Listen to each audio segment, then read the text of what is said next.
happy first turf day of the season. Happy opening release day of the Tortured Poets Department, Taylor Swift, with a new album. Keith, are you Swiftie at all? I'm not a Swiftie. Okay, that's not fine. even close to being a Swiftie. That's fine. All right. She's affiliated with the red team, who I don't like either, the Chiefs. So there you go. Oh wow. Okay. You're okay. All right. Yeah. Still on that. All right. Just a bitter buddy boy. That's what I am today on this. Fair enough. Let's take a look at some green. Let's take a look at that turf course. Looking nice and not coming up with the right word. Lush? There we go. How about lush? There we go. Love that. We're on that inner turf here. And, of course, the track is fast today. Cloudy day, but no rain coming today, Keith. Yeah, the temps have dropped a little bit. It's comfortable enough. And, yeah, great to be back on the Laurel lawn. You got to love it, you know. And we've got some competitive races here. We're dealing with some scratches. And, hey, we're going to deal with that for a little bit. Hey, but we'll get through it. That's the key. But, yeah. I think we're getting some great betting opportunities now. We've got a big weekend ahead of us. We've got some great stakes tomorrow. Dan Hillman from the Racing Form will be here. We hung out a little bit, got him up at the station yesterday. He enjoyed that. Him and I and the Crow and Tasty Cake Dave. We had a good time betting some Simos, but looking forward to tomorrow. I believe it 1,000%. Those two are going to put on a nice show tomorrow prior to our 5 stakes races, starting with the Dahlia. But let's start with our early pick 5 here. In this claiming 20,000 for the 3-year-old fillies, going 5.5 on the dirt. Scratches in the 2, 4, 5, 6, and 8. You and I end up on She, Her, Hers for Mikey Gorham. Let's take a look back at that effort back on the 6th of April in that win. Yeah, it was a good one. Dropped down. I thought to the close to the appropriate level. It was appropriate. We got the win, right? She was coming off of a track, Allie, where she had some trouble on the 10th. Kind of a speedier day. Speed went pretty good on the 10th, but broke a little slow. Trouble. Not this particular afternoon. Drops down. Forrest Boyce does a great job. Relax this one outside. She wasn't able to kind of secure that normal inside path that we see Forrest use to victory so many times, but got her to relax. She finished. She goes away by a length and a quarter, holds sway here late. Now we're down to a 3-horse field.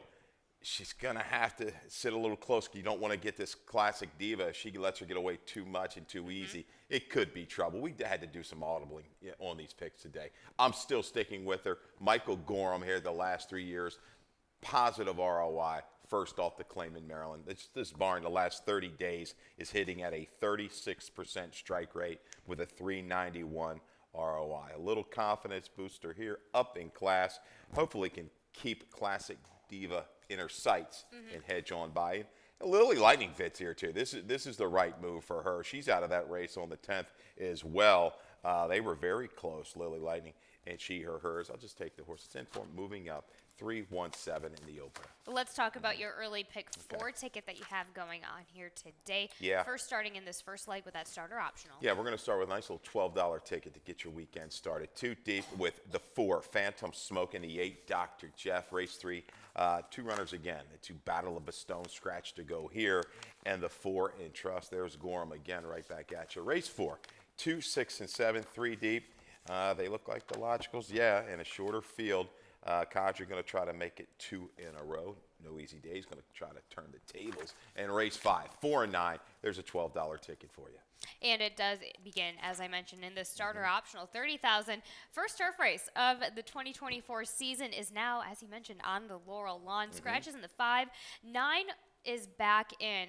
9 was just a little bit of an administrative mistake. 9 was proclaimed a scratch up until about 15 minutes ago, but 9 will be running for purse only. But we also have a scratch in the 10 midday image. Keith, you have the number 4, Phantom Smoke on the top for Michael Maselli. Horacio Caramanos takes the saddle. Yeah, I mean, fresh turf course. This horse brings some serious speed to the table. I think if he can shake clear, he can go. He's back on Lasix. Not much in that turf dash, but warranted a little try against those horses off the 2 other than win in Tampa. If he can clear away, I think Dr. Jeff is going to be that horse that can really hound him. But if he can separate early, he's proven. Likes the distance, likes the turf. I think gets to the front and can control things here with Caramanos. But your top selection, probably the horse to beat, Dr. Jeff. Where's he been? Been off time. Okay, waiting to get back. Returns first time gelding. Now in for 30. Okay, so he may find a new home today. 3 for 9, comes off of a win prior to the layoff against a good group, 2 other than competition. He doesn't necessarily need the lead. It'll be attack mode, I think, just from the outside here with Sheldon Russell for Dr. Jeff. 4-8-3-6. Destin's Mission, your second selection. Yes, it has to be seriously considered here. Has run well over this turf course, has recency. That stamina there should help his chances and bring a finish against this group. 4-8-3-6, as Keith Fustel mentioned there, for race number 2. Race number 3 is a claiming 12-5, which have never won 3, going along our one-turn mile here. Scratch in the 9, and this is a for-real scratch in the 9, and Marcus Janis. Let's talk about your number 2, Battle of Bastogne, your 9-5 morning line favorite for Carlos Mencia, Johan Rosado. Yeah, I might get, a beating from somebody they know up in station for picking Battle of Bastogne. One of my friends says, don't pick the horses. Well, I'm going to pick Battle of Bastogne right here. Scratched the other day, comes back here at the mile distance, top number off of that race, 2 races back at the mile, was against the grain, down inside on the 29th, not the place you wanted to be. I think this one has enough positional speed against this group to get fairly close, stalk and move into it, and trust us. There we go. Michael Gorham holding a hot hand right now. Last time out, this horse ran huge. He's got a couple horses that had those wide trips. Collection Days, another horse we'll talk about. But in Trust, really, this is the horse that we thought we were going to get, first time. It took a while for things to get synced up within this barn. Mena is getting along with him perfectly. He'll be looking at the field. I think only Child will kind of go. He's going to have to be fairly close, I think, against this group that Charlestown horse will probably send. But in Trust, very good form right now for Gorham, right from off the pace. 2-4, 4-2 for me in race 3. 7-8 to wrap it up for Keith Fustel there in race number 3. Race number 4 is a starter optional 30,000 again. This time going 6 furlongs on the dirt for the 3-year-olds and up. Scratches in the 1, 3, and 5. Keith, you go with the number 7. No Easy Days. Why not? Daniel McKenzie. Javian Toledo stays on after not the easiest trip on the off-going last time out. That's right. This horse had its head kind of, the gates open, and he tossed the head just a little bit. He missed a beat, and he missed a beat against some good horses. And when you do that, it's hard to make up. On a track, sloppy, sealed surface. Yes, he's run fine on an off track, but maybe he can come back and turn the tables on Kadri. Kadri, again, this nest barn, rolling right along. But No Easy Days has to break. Now, you go 2 back on him. He did the same thing. Kind of an awkward break we've got as the comment. The key is the start. Kadri looks to be the speed. I know Lily Skippy's going to show a little bit. I don't think he's as fast as Kadri. No Easy Days, I think, can kind of come back. He was beating it 70 cents to the dollar last time. You're going to get a little bit more value today. Chief Ron, you always got to respect Kieran. Here, off the claims, his kind of horse, a 6-year-old, the speed carried on March the 10th. He's unable to really make a big impact. But first off the claim, he'll sit tucked in and try to move up right behind those 2 horses, I believe, by the quarter pole, see if he can bring a finish. 7-6, 2-4 for race number 4 for Keith Fustel. Race number 5 starts with the Rainbow Pick 6, and I have a nice ticket lined up. Races number 5 and number 6, of course, one of them being on the turf, and the other one being our Jackpot Super High 5. I'm going to go wide in those. I get a little bit of help in race number 8. I almost singled in race number 9 or race number 10, but I do like Scotty Wolfendales. That's potentially could jump up here at 10-1 in the last that I add to your 8-5 favorite for a $32 ticket.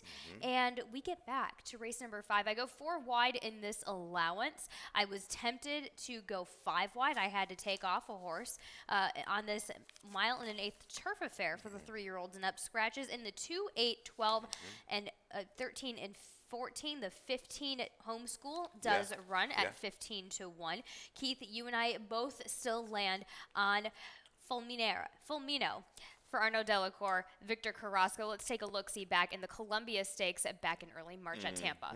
Yeah, Fulminio is a horse that didn't run awful, only beaten 5 lengths. Just finished 11th at the Breeders' Cup turf, juvenile there, back in November, but has come back. Pretty good form. This particular race, solid field of 3-year-olds down at Tampa. Gets the overland trip here, 4 to 5 wide. Makes his own little trouble here.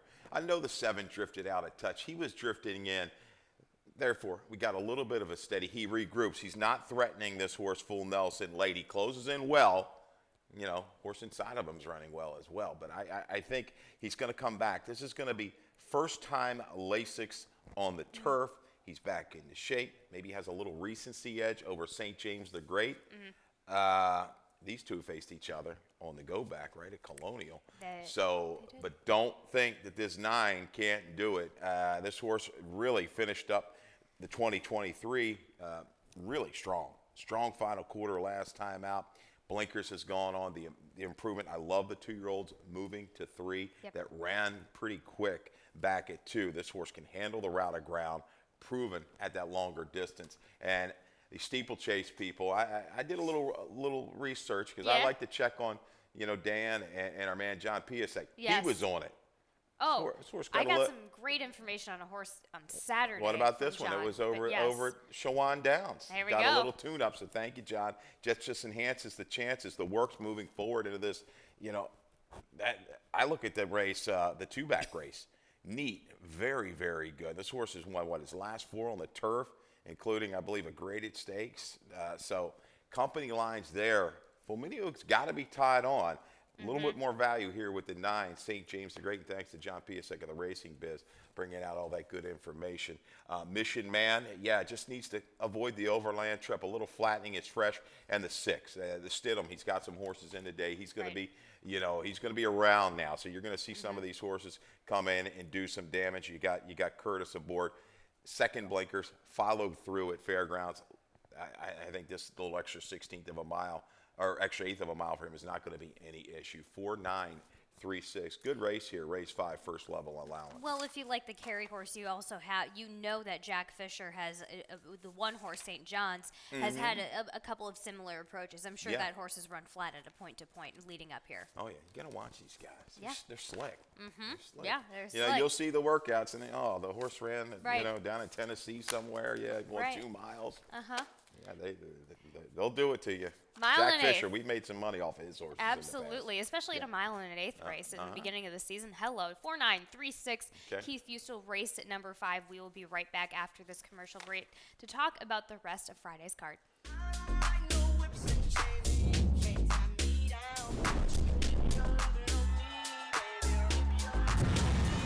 I'm vanilla, baby. I'm choky, but I ain't no killer, baby. She 28, telling me I'm still a baby. I get love in Detroit like Skillet, baby.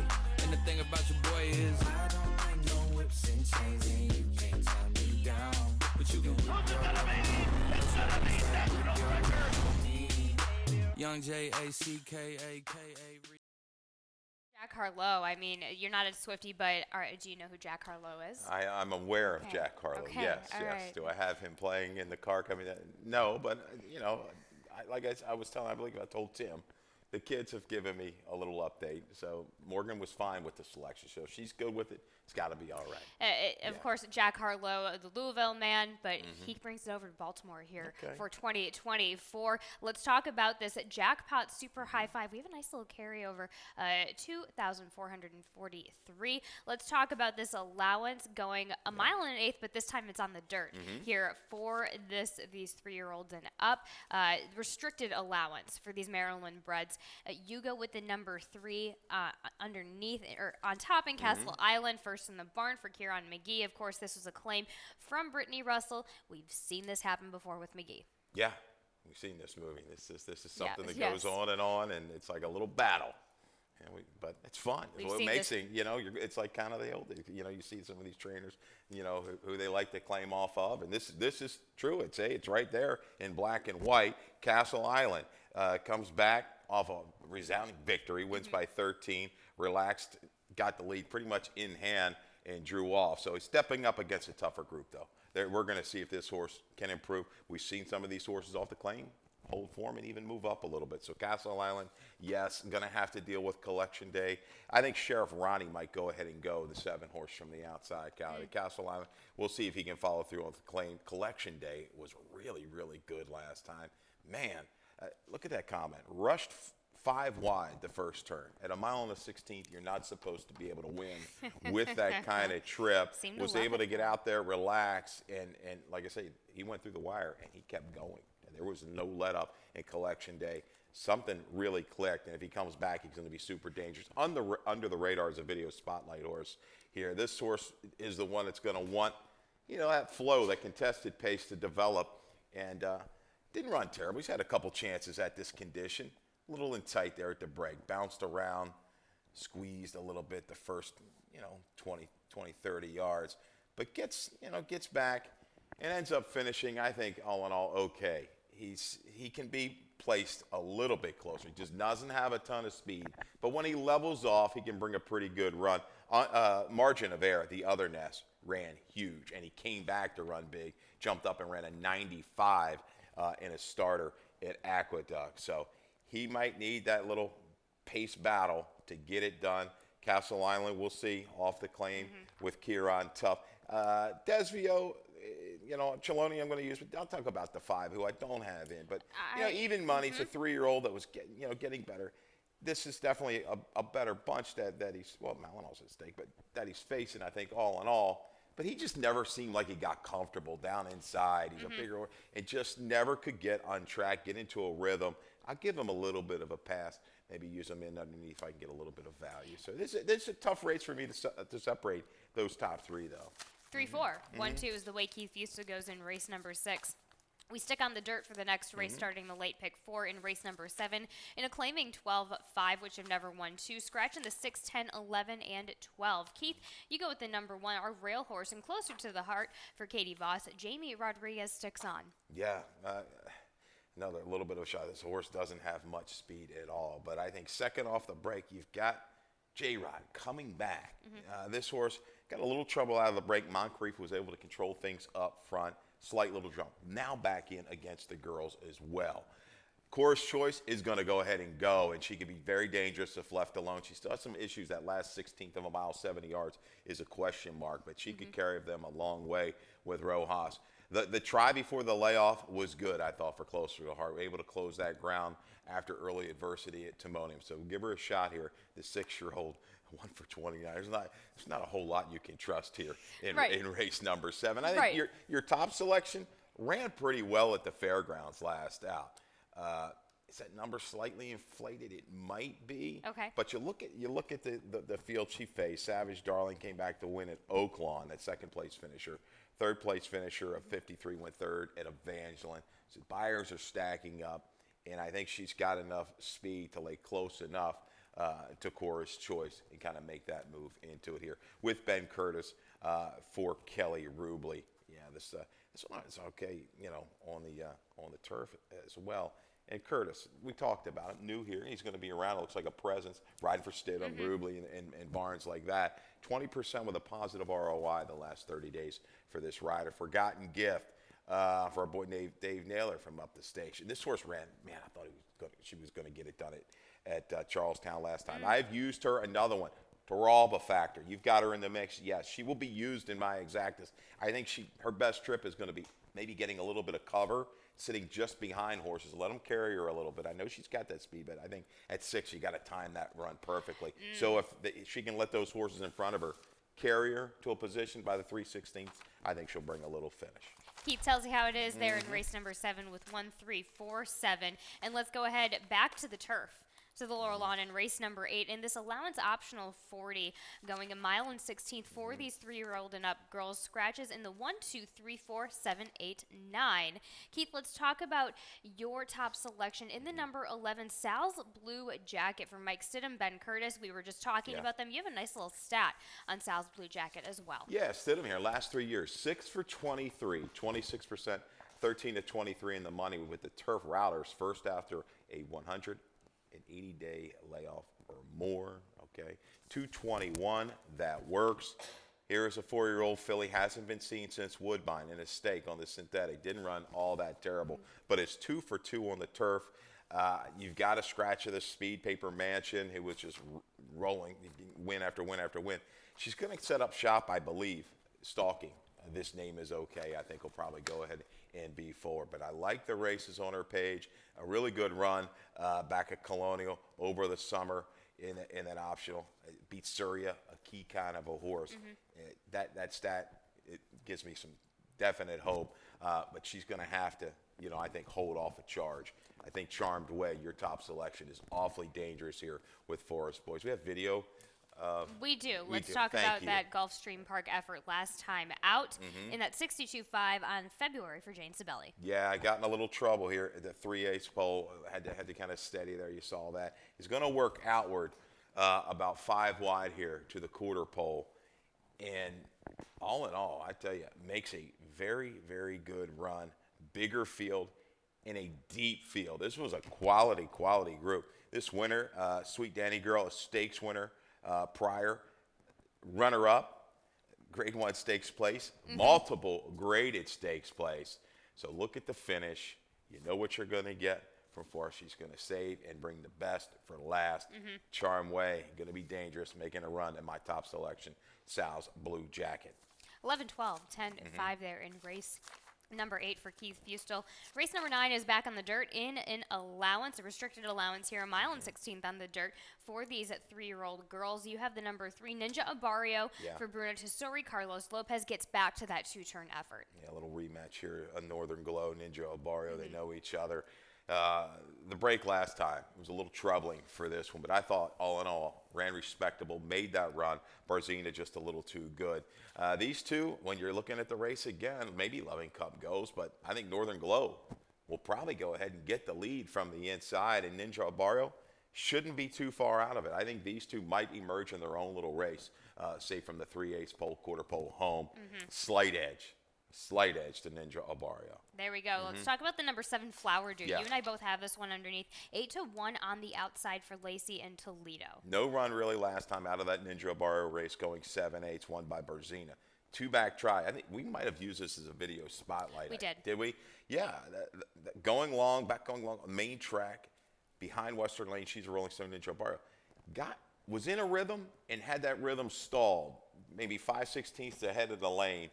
And when the real running started, the other horses, they were all in full flight. She kind of regrouped. She kept trying. She can travel just up behind them. And I think if she doesn't lose that momentum, say the quarter pole, she's right along with these top 2 selections. So 3-1-7 should be a close one. Should be a good stretch run between those. I think those 3. Somebody else might jump in there. 3-1-7-4. You're fine. 3-1. No, I was just ready to cough. 3-1-7-4 for Keith there in race number 9. And our finale here on the dirt is a maiden claiming 20,000, going 3/4 of a mile. Scratch in the 3, 4, 7, and 8. Keith, you and I both end up on Run for Reagan. Of course, this one was with Laura Wohlers. Came over here. Steve Cooper, Juan Nunez just missed out at Charlestown last time out. Yeah, I didn't have the best of starts. Beaten at 4-5, but American Symphony, that was the Schoenthal horse, did come back to win. They won an allowance at Charlestown, a clear winner. Marty's Magic, you go 2 back, right within that horse, in the range of Marty's Magic after stalking going long.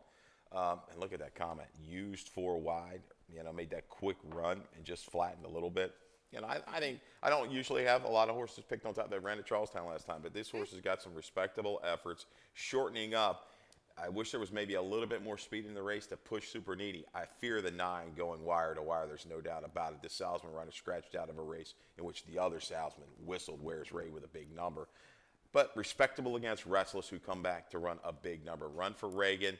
If it can get position, I think we'll bring one of the stronger finishes, if not the stronger finishes, from the quarter pole home. The strongest finish against this group. The writing's a little bit on the wall. 2-9-5-1 there for Keith Fustel in race number 10. And that wraps it up for us. Yeah. For the most part, a couple things that we have to bring up, of course, in your value play. In St. James the Great, Carrie Bryan, Karamanos, of course, you had that nice little attachment underneath, that little footnote. Yeah.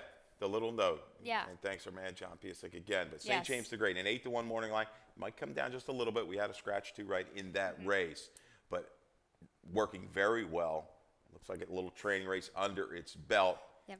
Now has Lasix, has run improved races with the blinkers back at 2. Big number, I think, ready to make a big step here starting its turf season in 2024. But Flaminio, the one to beat for Delacorte. Oh, but such good turf races that we have for the first couple ones that we have. Yep. Of course, leading up to the big turf events tomorrow. But let's talk about a big event that's not racing at all. Pimlico, of course, is sponsoring our Spring Fling Mega Adopt-a-thon. It was so successful in the fall. They added this, and this wasn't originally on, but this is basically Maryland SPCA, Baltimore Humane Society, and Baltimore County Animal Services, Okay. the Adopt-a-thon, in addition to 3 other shelters, are bringing last year's event saw 70 animals adopted into new homes. Mike Rogers mentions that with overcrowded animal shelters and soaring demand, the need to find loving homes for these valuable pets is always important. But the big thing about this one is that they're waiving the adoption fee from 10 a.m. to 3 p.m. in the second floor grandstand in the Triple Crown room, sponsored by Petco Love and Pimlico, of course. But dogs, cats, puppies, kittens, small animal companions. Just Barks is a committed nonprofit shelter providing refuge and care to all animals within the Baltimore city, and that's teaming up with Barks and Pimlico for the Spring Fling. How many dogs do you have at home, Dave? I've got one. I've got Does it need a we friend? vary between 2 and 3 cats. You know, Luna. She's down in New Orleans right now. I did not see you as a she's cat hanging guy. out. I'm just waiting for Scar to come back from New Orleans with my daughter. But I am a sucker for the animal. So, yeah, if you get me over there, I'm probably going to come home with some. Well, and my wife and my daughter. Here's the thing. It's from 10 to 3, so you're going to be missing out, which I know. there's plenty of animals ready to love on you over at the Spring Fling. Starting 10 o'clock tomorrow, second floor grandstand and the Triple Crown room over at Pimlico. We'll head on over to Dave Rodman for some more changes and scratch ears here for the first day of turf on the Laurel lawn. All right, good luck, everybody.